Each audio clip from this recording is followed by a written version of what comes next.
Right. మొత్తానికి ఏదైతే జలద్రోహం జరుగుతూనే ఉన్నది, ఇటు కాంగ్రెస్ పార్టీ ఆంధ్రప్రదేశ్కు వత్తాసు పడుతుంది, ప్రధానంగా ఇటు కేంద్రం కూడా ఈ రాష్ట్రాలకు సహకరిస్తున్నటువంటి విషయం చూస్తున్నాం. మొత్తానికి ఈ నేపథ్యంలో మొత్తానికి ఓవరాల్గా తెలంగాణ ప్రజలకు సంబంధించినటువంటి నేటి వాటాకు రావాల్సినటువంటి వాటాకు వీళ్ళు ఇబ్బంది పెడుతున్నటువంటి వాస్తవం. దీనికి సంబంధించి మనతో పాటు స్పందించడానికి మాజీ మంత్రి నిరంజన్ రెడ్డి గారు ఉన్నారు. వారిని అడిగి మరిన్ని విషయాలు తెలుసుకుందాం. నిరంజన్ రెడ్డి గారు, గుడ్ ఈవినింగ్ అండి. నమస్కారం బ్రదర్. సార్, ప్రధానంగా ఏదైతే జూలై నెలలోనే బనకచర్ల కావచ్చు ఆ పేరు మార్చేసి ఏదైతే మల్లన సాగర్ అనే పేరు మార్చుకొని దానికి అనుమతులు సిడబ్ల్యూసీ నుంచి ఆంధ్రప్రదేశ్ తీసుకొచ్చుకున్నది. ఇన్ని రోజులైనా కూడా అటు ఆంధ్రప్రదేశ్ రాష్ట్రం కావచ్చు, ఇటు తెలంగాణలో ఉన్నటువంటి కాంగ్రెస్ ప్రభుత్వం కావచ్చు, ఎందుకు దాచిపెట్టింది అనుకోవాలి, ఎందుకు ప్రజలకు చెప్పకుండా ఇలా దాచిపెట్టింది అనుకోవాలి? అండి దీంట్లో మోటుగా చెప్పాలంటే ఆంధ్రప్రదేశ్ ప్రభుత్వము ఇక్కడ ఉండేటువంటి తెలంగాణ ప్రభుత్వము ఒకరికొకరు చేతులు కలుపుకొని తెలంగాణ ప్రయోజనాలకు గండికొట్టి కేవలం ఆంధ్ర ప్రయోజనాలు నెరవేరేటట్లుగా మాత్రమే వివరించడానికి వాళ్ళు పూనుకున్నారు, నిస్సిగ్గుగా పూనుకున్నారు. తెలంగాణ ప్రయోజనాలు ప్రజలు అడుగుతారేమో అనేటువంటి బెరుకు, భయము, సిగ్గు, శరము ఏమీ లేవండి. నిస్సిగ్గుగా వ్యవహరిస్తున్నారు. ఇంత ప్రజా వ్యతిరేక ఆలోచనతోన ఎన్నుకున్న ప్రజలకు వాళ్ళ ప్రయోజనాలను పణంగా పెట్టి ఈ రకంగా చేయడం అనేటువంటిది బహుశా చరిత్రలో ఎప్పుడు జరగలేదనుకుంటా.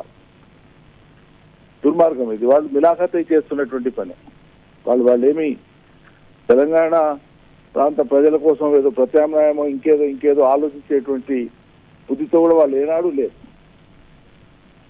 ఆంధ్రప్రదేశ్ ప్రభుత్వం చేసేటువంటి ప్రయత్నంలో కానీ వాళ్ళ కుట్రలో కానీ వీళ్ళు భాగస్వాములే తప్ప వీళ్ళు అమాయకత్వాన్ని నటించడానికి కూడా లేదు. మనం ఎక్కడో వీళ్ళు అమాయకంగా ఉన్నారేమో, నిద్రపోయినారేమో అనుకుంటే కూడా మన పొరపాటు అవుతుంది. నిద్రపోలేదు, వీళ్ళు తెలిసే ఉన్నారు, జాగ్రత్తతోనే ఉన్నారు.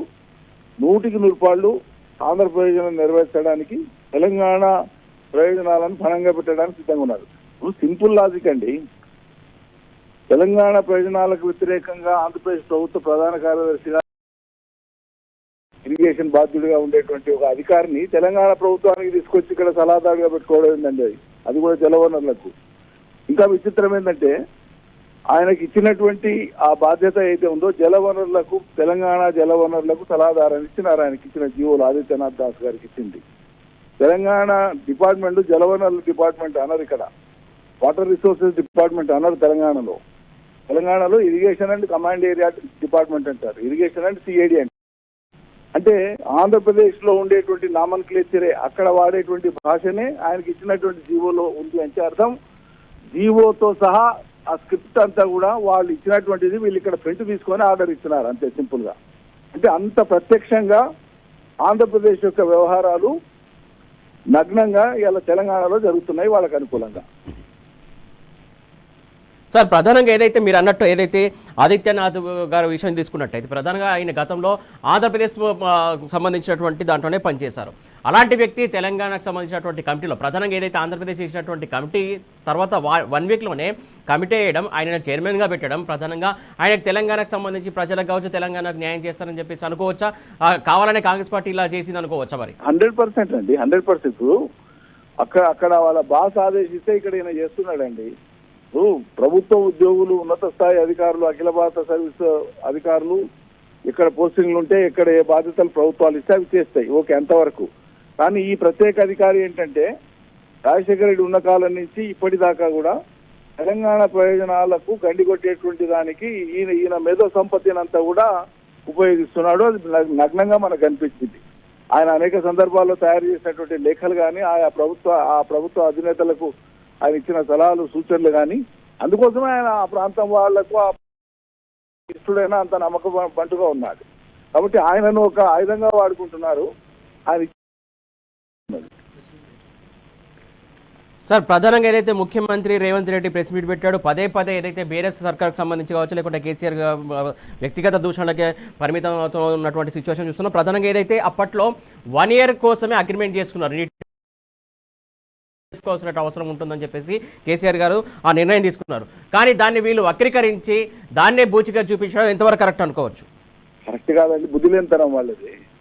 100 సార్లు కేసీఆర్ గారు చెప్పిండ్రు, హరీష్ రావు గారు చెప్పిండ్రు, నేను చెప్పిన ప్రెస్ మీట్ లో మా నాయకులు మాట్లాడిండ్రు, ఆధారాలతో పాటు తర్కంతో వాదించి మరీ చూపించిన ప్రజలకందరికీ అర్థమైంది. కానీ వీళ్ళు అదే మాటను అదే లంగతనంతోన ఆ అబద్ధాన్ని 100 సార్లు మాట్లాడడం ద్వారా ప్రజలకు పోతుంది అనేటువంటి తప్పుడు భ్రమలలో ఉన్నారు. అది చాలా క్లియర్ గా ఉంది. మొన్న నేను చదివి వినిపించినాను, మీడియాలో రిలీజ్ చేసి మరోసారి రిలీజ్ చేసి చూపించినాను ఆ పారాగ్రాఫ్ అదంతా.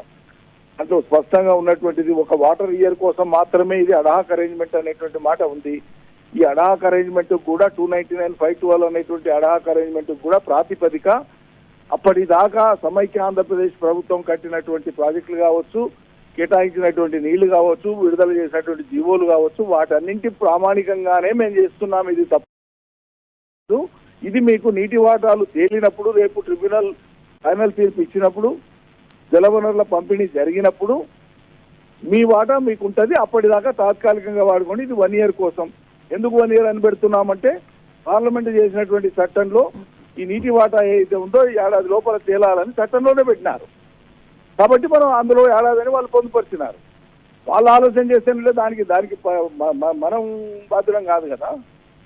ఉమ్మడిగా కొట్లాడాల్సింది పోయి ఇవి ఇవాళ ఆంధ్రప్రదేశ్ ప్రభుత్వం మీద కొట్లాడమంటే, కేంద్రంతోన మాట్లాడి కేంద్రాన్ని ఒప్పించి తీసుకురమ్మంటే ఆ పని చేయకుండా గడిచిన సర్కారు మీద, ఎంతసేపు పోయినటువంటి సర్కారు మీద, కేసీఆర్ ప్రభుత్వం మీద నిందలు వేసుకుంటా, బూతులు మాట్లాడుకుంటా, తిట్టుకుంటా వాళ్ళ చేతగానితనాన్ని ప్రస్తుతం 2 ఏళ్ల అధికారంలోకి వచ్చి అన్ని అనుమతులు సాధించినాం పాలమూరు రంగారెడ్డికి.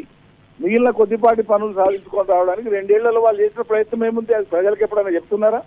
మేము ఈ ప్రయత్నం చేసినాం, ఇక్కడ సఫలమైనాం, ఇక్కడ ఇదైనామని? ఎంతసేపు ఎత్తి చూపించి మన మీద నిందేసే ప్రయత్నం చేస్తున్నారు, గడిచిన ప్రభుత్వం మీద నిందేసే ప్రయత్నం చేస్తున్నారు తప్పిస్తే వాళ్ళ కార్యహీనత, కార్యశూన్యత కదా వాళ్ళు. నిష్క్రియాపరత్వం కదా సంపూర్ణంగా. సార్ ఇంకొక అంశం సార్, కొన్ని పాయింట్స్ సీఎం రేవంత్ రెడ్డి మాట్లాడినటువంటి పాయింట్స్ గురించి మీకు అడుగుతాను. ఏదైతే గతంలో జరిగినటువంటి పొరపాటునే సరిదిద్దుకుంటూ ముందుకెళ్తున్నామని పదే ఈ మాట చెప్తున్నాడు. అసలు ఏం పొరపాట్లు జరిగినాయో క్లారిటీ ఇవ్వలేని పరిస్థితి, క్లారిటీ ఇవ్వకుండా అదే ఆరోపణ ఎందుకోసం చేస్తున్నాను అనుకోవాలి. ఇప్పుడు ఈరోజు ప్రసారం అవుతున్నటువంటి వార్తలు, వస్తున్నటువంటి అన్ని చూస్తే ఇవాళ తెలంగాణలో ఉండేటువంటి జలవనరులకు సంబంధించినటువంటి అంశాల మీద రేవంత్ రెడ్డి గారు ఇవాళ తన అవగాహనను పెంచుకునే ప్రయత్నం చేస్తున్నాడు. ఒకవైపు అధికారులు, ఒకవైపు నీటిపారుదల శాఖ మంత్రి ఇచ్చేటువంటి వివరణలు కానీ, సమాచారం కానీ, వాళ్ళు చెప్పేటువంటి అంశాలతోన తెలంగాణ విషయాల పట్ల ఆయన, తెలంగాణ జలవనరుల విషయాల పట్ల ఆయన అవగాహన పెంచుకుంటున్నారని వాళ్ళ వార్తలు వస్తున్నాయి. ఆయన ముఖ్యమంత్రి 2 ఏళ్ళు అయింది. ఈ దుస్థితిని ఎట్లా అర్థం చేసుకోవాలి ప్రజలు? మీకేం అవగాహన ఉంది?